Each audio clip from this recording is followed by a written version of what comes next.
Big news this week for NIO investors, as management have finally shared a clear plan for profits by Q4 2025. Following the release of the Q1 earnings report, NIO held a small media briefing in Shanghai, which saw both CEO William Li and President Qin Li Hong in attendance. In this meeting, CEO William Li reviewed the 3 phases of the company's 10-year business plan, with a specific focus on the current strategy and, most importantly, the planned steps to be executed to achieve profitability by Q4 this year.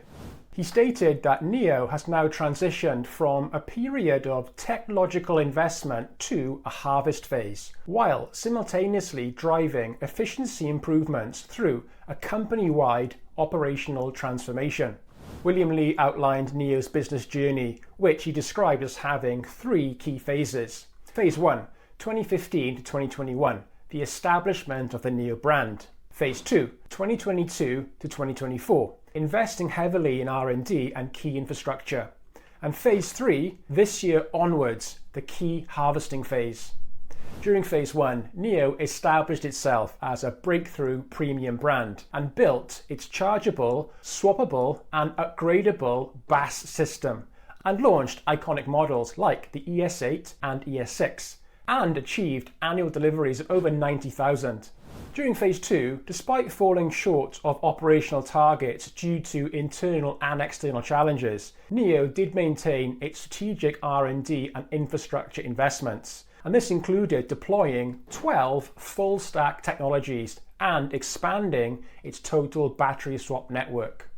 And Phase 3, 2025 onwards, starting from now, NIO is now commercializing its key achievements, exemplified by the ET9 sedan, featuring in-house developed components like the Shenji AI chip and the Skyride chassis. Concurrent management streamlining aims to reduce costs, which target profitability by that milestone of Q4. And to date, the market has received the flagship ET9 positively, with over 800 units delivered in April, outselling the established BMW 7 Series during the same period. And this is a big deal. This marks a huge milestone for NIO, being the first Chinese brand to outsell a leading European brand like BMW inside the flagship segment. And NIO plans to deploy its in-house core technologies across most models, including the Shenji computing platform, vehicle-wide operating system, and of course the NIO World model.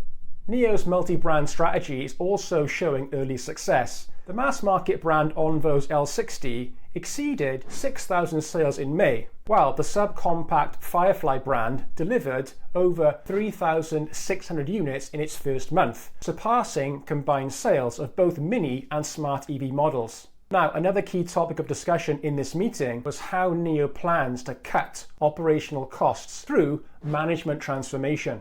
NIO stated it's implementing an organizational-wide transformation, which is focused on user value creation. 3 key areas were presented, which are designed to aim to have the highest impact on delivering profit by the Q4 deadline. Number 1, refined cost control. R&D expenses will be reduced from around about 3 billion yuan to 2 to 2.5 billion yuan per quarter, prioritizing high ROI projects. 2, sales force optimization. Onvo sales personnel will be decreased by 40%, whilst sales volume will be increased by 42%, boosting per capita efficiency through structural adjustments. And number 3, supply chain integration. Cross-brand components standardization will be increased. For example, tiered platform approach for seat systems, thereby lowering production costs. Facing intensifying industry challenges, William Li emphasized that technological innovation and user experience are the core competitive differentiators, urging the industry to avoid a race to the bottom. Additionally, NIO will expand into lower-tier markets through its county-by-county power swap station network initiative. For its 2025 outlook, NIO forecasts Q2 deliveries to hit a record high of around 72 to 75,000 units, with its mass market brand Onvo targeting monthly sales of 25,000 units by the end of the year. William Li stated, "Q1 was the trough. Q2 marks the start of our recovery trajectory, and we will fully achieve our operational targets in Q4. So overall, this is great news for NIO investors as it provides clear future guidance on how the company plans to reach profitability by the end of Q4. And if NIO can execute this plan well, and we see evidence of this in the Q2 earnings report, this may be the possible catalyst to send the share price upwards, potentially hitting that target of $8 by the end of the year. So last week, NIO stock was up 0.55%, down around 5.7% on the month and about 15% in the last 3 months. And of course, most importantly, last week, NIO reported its Q1 earnings. And how did the stock react? Not bad. There was a surge up to around about 392, a low of 335 before it closed for the week around about where it opened. So in this video, I'm going to talk about last week's price action and how it was impacted by the earnings report. Let's take a look.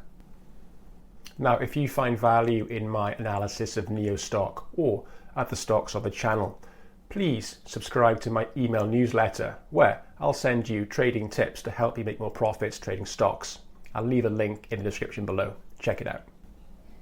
So last week, NIO reported its Q1 earnings, and as expected, there was heavy losses. But it didn't result in the stock being sold off heavily. On the contrary, some buyers came back in last week and bought up the share, and it actually ended up closing around about the same price as where it opened. So you can see last week it opened around $3.57, went up to $3.92, the low was $3.35, and it ended up closing at $3.63, so pretty much where it opened. So based on that price action and the price closing where it opened, it does suggest there's a little bit of investor indecision between the buyers and the sellers. And based on NIO posting heavy losses in their report, I think that's quite positive because the stock was not sold off heavily. So overall, based on last week's price action, the investor sentiment seems to be neutral. So looking more closely on the daily chart for NIO at last week's price action, we can see that on the Monday, price fell slightly. And then on Tuesday, the day that NIO reported, price opened low at 340, traded up to the key level of 360. It got rejected a little bit and then ended up closing on that day around about 353. However, on Wednesday, a lot of buyers came back in and clearly saw value in the NIO stock. Perhaps it was because of the sales results. I'm not sure. There was buying activity the day after NIO reported. And then to close out the week, Thursday and Friday, price didn't move that much. And it actually closed on the Friday above the key level of $3.60. Mixed price action last week, but there was no heavy sell-off based on the earnings report. So I think that's positive. So back on the weekly chart, and we can see that the current price of NIO is trading just above that key level of 360, which does appear to be a key level of support for this stock. And I say that because in previous months, it has found support, particularly back in here in April 2024. It bounced off that level and moved back up. And also it hit it twice in August and also around about, August 2024. And there was a big counter trend back up to around about 774, which is sort of highest previous peak. So since then, it has fallen through and found support at $3 and moved back up. But it's at the moment, it's come back and is sort of teetering around this 360 level. So from 360, where could the share price go? At this level, there appears to be two options where NIO could go over the next few months. And that is upwards to challenge 445, maybe $5. And obviously it could fall away back down to challenge $3 at this support level here. So it's trading now in between these two levels, and it could go either way. Of course, the third option is it just trades sideways as buyers and sellers battle it out for price dominance. Now, let's not forget, there is a strong long-term downtrend still in place for NIO.